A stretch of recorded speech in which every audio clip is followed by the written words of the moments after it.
জানো তো, পনির খেতে না আমার একদমই ভালো লাগে না, কিন্তু পনির দিয়ে যদি এরকম একটা রেসিপি থাকে তাহলে কিন্তু আমি একদমই মিস করব না। তো hello everyone, welcome back to my YouTube channel. তোমাদেরকে আমার চ্যানেলে অনেক অনেক ওয়েলকাম। প্রত্যেক কটা পনিরকে আমি এরকমভাবে স্লাইস করে নেব, আর ধনেপাতা, কাঁচা লঙ্কা, আদা দিয়ে একটা ভালো মতন পেস্ট করে নেব।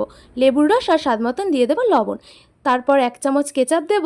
তাহলেই কিন্তু আমাদের পনিরের ভেতরে যে স্টাফিংটা আমরা দেব সেটা একদম পারফেক্টলিভাবে রেডি হয়ে যাবে।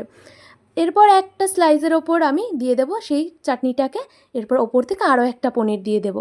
এরপর আমি কর্নফ্লাওয়ারের মধ্যে লবণ, জল আর আমার কাছে কিছুটা চাটনি বেঁচে গেছিলো, তাই সেটাকে অ্যাড করে দিচ্ছি।